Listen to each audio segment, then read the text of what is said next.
Good morning students. Plus two class, जैसा कि हमारा जो फर्स्ट चैप्टर था प्लस टू क्लास का रिलेशंस एंड फंक्शंस, वो ख़त्म हो चुका है। अगर किसी भी स्टूडेंट को फिर भी कुछ प्रॉब्लम है तो आप मुझसे डिस्कस कर सकते हैं। तो आइए स्टूडेंट, आज हम अपने सेकंड चैप्टर की तरफ बढ़ रहे हैं, इनवर्स ट्रिग्नोमेट्रिक फंक्शंस। तो स्टूडेंट देखिए, इसके लिए आपको पहले ट्रिग्नोमेट्री का बारे में पूरा का पूरा अच्छे से नॉलेज होना ज़रूरी है, और जो कि आप प्लस वन क्लास में कर चुके हैं। काफ़ी फार्मूलेज भी आपने किए हैं, रिलेशंस एंड फंक्शंस हमने प्लस वन में भी किया था, ट्रिग्नोमेट्री की भी हमने ये डोमेन एंड कोडोमेन वगैरह सब की थी। तो आइए स्टूडेंट, जो इसमें अब यूज़ होगा फर्स्ट एक्सरसाइज में, मैं आपको इंट्रोडक्शन दे रही हूँ, वो हम करते हैं। पहले ट्रिग्नोमेट्रिक, सिंपल ट्रिग्नोमेट्रिक फंक्शंस की बात कर रहे हैं। जो हमारे 6 फंक्शंस होते हैं, जैसे कि सभी को पता है, sine, cos, tangent, cotangent, secant and cosecant. तो स्टूडेंट, अब इनकी domain and codomain means x की वैल्यू यहाँ पर क्या हो सकती है। जैसे आप डोमेन कोडोमेन क्या होता है, हम 2 सेट लेके चलते हैं। सपोज ये सेट एक्स है, ये सेट वाई है। तो ये जो वैल्यूज होती हैं, एक्स की वैल्यूज आपको मालूम है, इसको हम सारी वैल्यूज को डोमेन बोलते हैं, और वाई की जितनी भी वैल्यू है, इसका जो सेट है वो कोडोमेन होता है।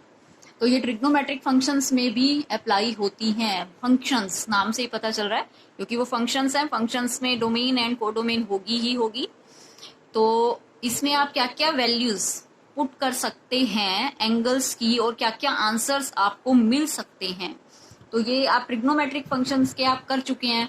तो ये मैं सिर्फ आपको रिजल्ट्स बता रही हूँ। जैसे साइन में आप डोमेन यानी जो थीटा ले सकते हैं, वो सभी रियल नंबर ले सकते हैं, और लेकिन जो आंसर्स आते हैं हमारे, वो आपको मालूम है, मैक्सिमम इसका 1 होता है, मिनिमम -1 होता है, और बाकी बीच में कुछ भी हो सकता है। इसके क्लोज इंटरवल में आंसर्स होते हैं। तो ये डोमेन है, ये कोडोमेन है। ऐसे ही कोस की भी सेम होती है। आप डोमेन में सभी रियल नंबर ले सकते हैं, मतलब पुट करने में हम कुछ भी कर सकते हैं, लेकिन जो आंसर्स हमारे आते हैं इसके, वो आते हैं -1 से 1 के बीच के। टेंजेंट, जैसे कि आपको पता है, साइन अपॉन कोस होता है, ठीक है। तो कोस की वैल्यू 0 नहीं होनी चाहिए, बाकी सभी आप रियल नंबर इसमें डोमेन में ले सकते हैं। तो कोस की वैल्यू 0 कहाँ पर होती है? कोस की वैल्यू 0 हो जाती है अब 90 डिग्री पर, और 90 के जितने भी मल्टीपल्स हैं, ओड मल्टीपल्स, जैसे 90 पर, 3π/2 पर, 5π/2 पर। तो ये मल्टीपल के लिए मैंने लिख दिया है 2n+1। तो ये इसकी होती है, ये नहीं होने चाहिए ओड मल्टीपल्स कोस के, और बाकी सभी रियल नंबर हो सकते हैं। और इसकी जो कोडोमेन है, वो सभी क्या होते हैं? रियल नंबर्स होते हैं। और कोटेंजेंट में भी आपका क्या होता है, आपको पता है, कोस बाय साइन। तो साइन जो नीचे है वो 0 नहीं होना चाहिए। किस किस पे 0 होता है? यहाँ पर 0 पर n की वैल्यू आप इंटीजर्स लेंगे, 0 पर, पाई पर, 2π पर, 3π पर, इन सब पे 0 होता है। तो ये छोड़कर बाकी सभी रियल नंबर आप इसकी डोमेन में ले सकते हैं, और इसकी रेंज सभी रियल नंबर आती है। और जो सीकेंट है, सीकेंट में आप क्या होता है, सेम वही है, 1/कोस होता है। तो इसकी डोमेन तो यही की यही आ जाएगी, 1/कोस वाली। मतलब ये 0 नहीं होने चाहिए, 0 वैल्यूज छोड़कर सभी रियल नंबर। और कोडोमेन क्या थी, हम पहले कर चुके हैं, सभी रियल नंबर का सेट, लेकिन -1 से 1 के बीच के जो नंबर्स होते हैं वो नहीं आते इसके अंदर। सेम कोसिकेंट में इसकी डोमेन है रियल नंबर nπ को छोड़कर, साइन जो नीचे आ गया वो 0 वैल्यूज नहीं होती हैं, और कोडोमेन फिर वही सेम ही होती है। तो ये हम पहले से ही करते आ रहे हैं, कर चुके हैं हम प्लस 1 क्लास में, रिलेशंस एंड फंक्शंस के चैप्टर में। तो स्टूडेंट, अब बारी आती है ट्रिग्नोमेट्रिक फंक्शंस का इनवर्स, यानी इनवर्स ट्रिग्नोमेट्रिक फंक्शंस की। तो देखिए स्टूडेंट, हमने फर्स्ट चैप्टर में जैसे हमारे रिलेशंस एंड फंक्शंस में किया है कि इनवर्स कब पॉसिबल होता है। इनवर्स कब पॉसिबल होता है? कोई फंक्शन अगर 1/1/2 है तो उसका इनवर्स पॉसिबल होगा, यानी कि ये सारे के सारे फंक्शंस 1/1/2 होने चाहिए, तभी इसका इनवर्स पॉसिबल होगा। और क्या होता था, देखिए आप, अगर हम रिपीट करें थोड़ा सा, इनवर्स ट्रिग्नोमेट्री में क्या होता था, इन्वर्टिबल फंक्शंस क्या होते थे। जैसे कोई फंक्शन है x to y, तो ये आप पहले प्रूव किया करते थे 1/1 and on 2। तो क्या होता था, हमें इसका एक इनवर्स मिल जाएगा g, और जो कि इसकी डोमेन एंड कोडोमेन क्या हो जाती थी, फिर रिवर्स हो जाती थी। लेकिन इसके लिए कंडीशन ये होती थी कि ये 1 1 ऑन टू जरूर हो एफ फंक्शन। तो अब जब हम ये इनवर्स ट्रिग्नोमेट्रिक फंक्शन पढ़ रहे हैं तो इसके लिए क्या होना चाहिए, ये साइन कोस टेंजेंट ये सभी के सभी पहले 1 1 ऑन टू होने चाहिए। तो क्या हो जाएगा, डोमेन और कोडोमेन रिवर्स हो जाएगी। तो स्टूडेंट क्या है, अगर हम ध्यान देते हैं साइन फंक्शन पर, देखिए साइन फंक्शन है, जैसे अगर मैं लेती हूं साइन थीटा 1 1 1 1 का मतलब क्या है, हर वैल्यू पुट करने पर आंसर अलग आना चाहिए, आंसर अलग अलग आना चाहिए, यही होता है 1 1 का मतलब, ठीक है। लेकिन अगर आप देखिए साइन थीटा में हम पुट करते हैं, सपोज यहाँ पर मैं ले लेती हूँ जैसे यहाँ पर 0, फिर मैं ले लेती हूँ पाई, फिर मैं ले लेती हूँ 2 पाई, साइन के केस में ले रही हूँ। तो देखिए अगर आप साइन 0 लेते हैं उसका आंसर भी 0 आता है, साइन पाई यानी 180 का आंसर भी 0 आता है, 2 पाई का आंसर भी क्या आता है, 0 आता है। तो ये 1 1 फंक्शन तो हुआ ही नहीं, लेकिन ऑन टू तो है, आपको दिख रहा है क्योंकि 0 की आपको यहाँ पर सारी प्री इमेजेस मिल ही रही हैं, ठीक है। तो ये ऑन टू फंक्शन तो है बट 1 1 नहीं है, तो काम कैसे चलेगा, इनवर्स कैसे निकलेगा इसका। तो स्टूडेंट देखिए इन्वर्टिबल के लिए, अब इनवर्स ट्रिग्नोमेट्री के लिए कुछ कंडीशंस हैं, ऑन टू तो है, ठीक है। तो अब 1 1 के लिए अब आप थोड़ा सा इसमें क्या करेंगे, कुछ इंटरवल्स का हमें हेर फेर करना पड़ेगा, चेंज करना पड़ेगा। जैसे कि मैं आपको थोड़ा सा ग्राफ के माध्यम से बता रही हूँ। जैसे साइन का ग्राफ अगर आप +1 की बुक उठाकर देखेंगे, यहाँ 0 ये जैसे 90 पर ले लेते हैं, फिर 90 पाई एंड इस टाइप से 3 पाई/2 एंड 2 पाई, ये है पाई/2 पाई, फिर यहाँ पर 3 पाई/2 एंड 2 पाई, और इस तरफ है -पाई/2 एंड -पाई, ये 0 होता है बीच में। तो 0 पे वैल्यू 0 ही होती है और यहाँ पर होती है 1, ठीक है। फिर पाई पर फिर से 0 हो जाती है। तो ये ग्राफ हमारा इस टाइप से जाता है, इसका जो ग्राफ होता है साइन का, ऐसे इस तरफ जाएगा, ठीक है।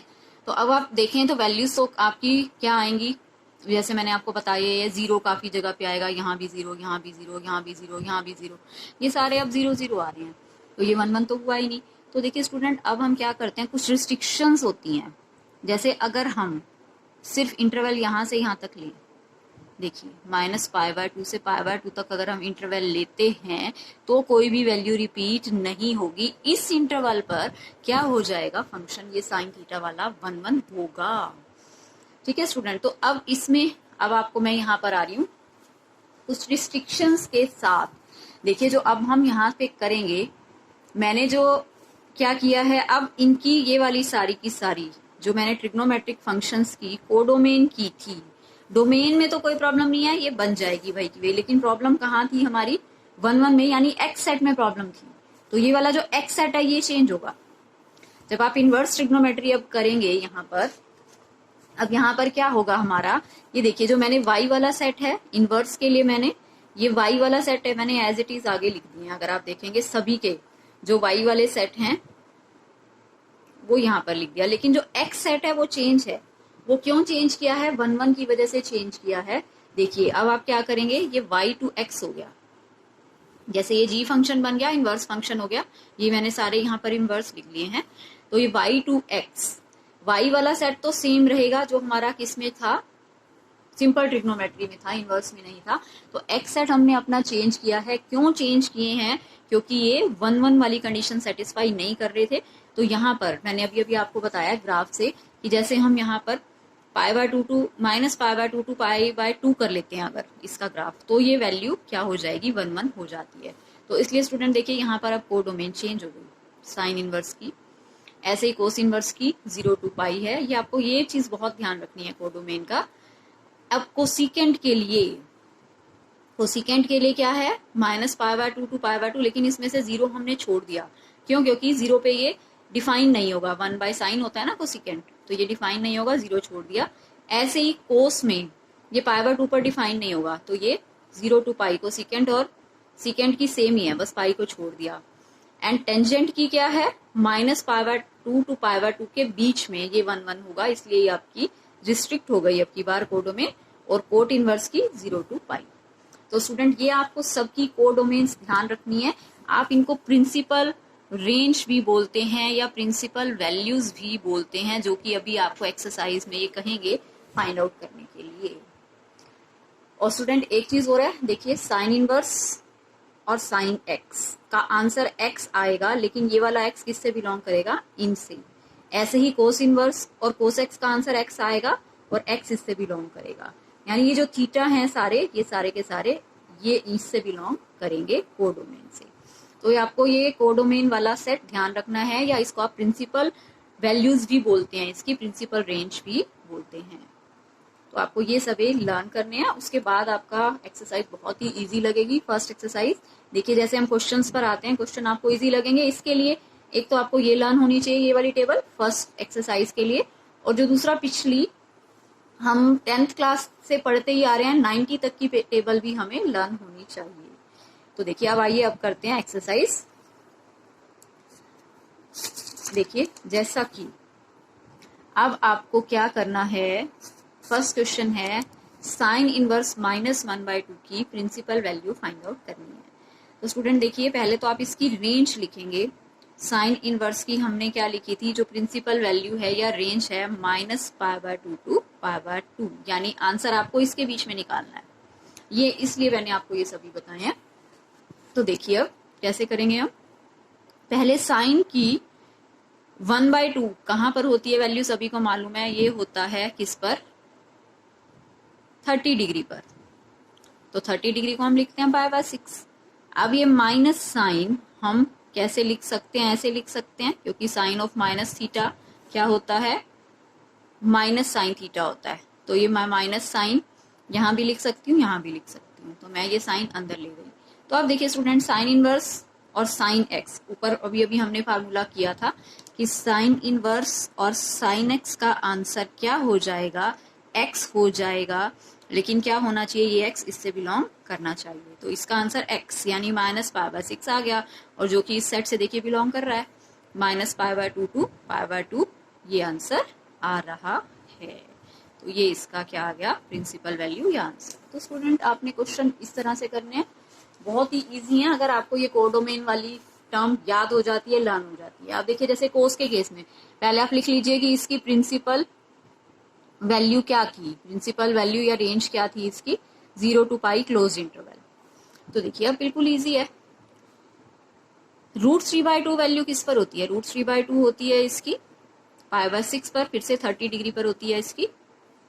तो देखिए अब कोस इनवर्स और कोस एक्स का आंसर क्या होगा, एक्स होगा, और जो कि एक्स इससे बिलोंग करना चाहिए और वो कर रहा है, कोई प्रॉब्लम नहीं है। तो इसका एक्स का आंसर क्या आ गया, π/6, और ये इससे बिलोंग करेगा, ये आपको देना है। इसका आंसर ये है, प्रिंसिपल वैल्यू π/6 इसके बीच में आना चाहिए, बस आंसर आपको ये ध्यान देना है।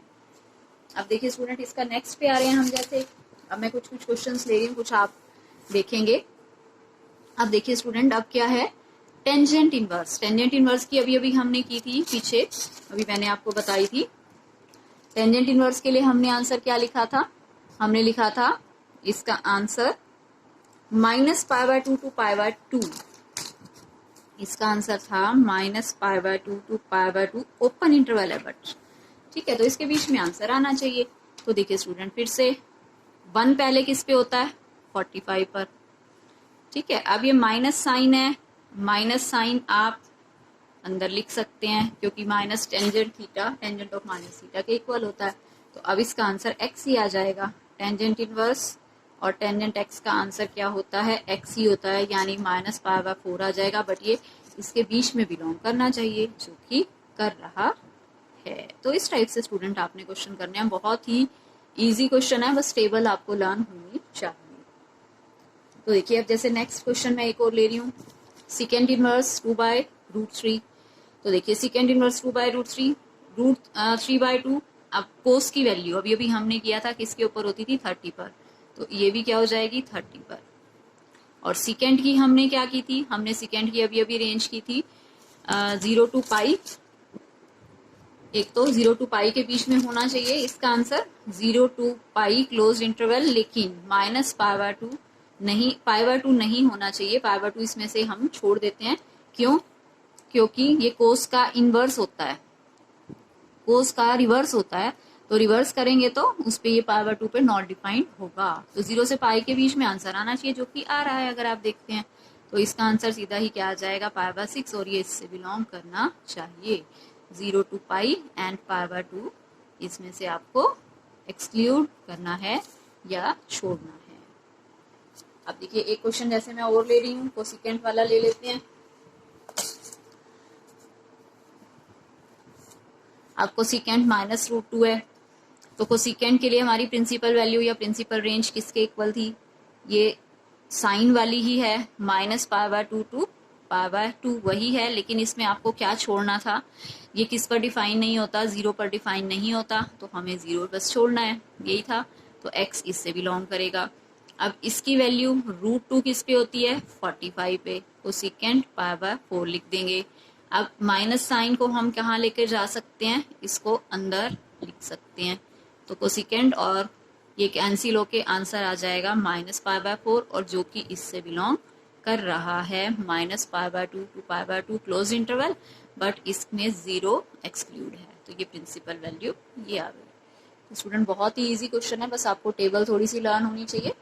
तो आज के लिए मैंने आपको 10 क्वेश्चंस बताए हैं और इतना ही करते हैं। आप बहुत अच्छे से इसकी टेबल, दोनों ही टेबल लर्न कीजिए, सिंपल ट्रिग्नोमेट्री के लिए भी और इनवर्स ट्रिग्नोमेट्री के लिए भी, डोमेन एंड कोडोमेन से रिलेटेड, तो इसके क्वेश्चन आपको बहुत ही इजी लगेंगे। आज के लिए इतना ही करते हैं student. Thank you so much.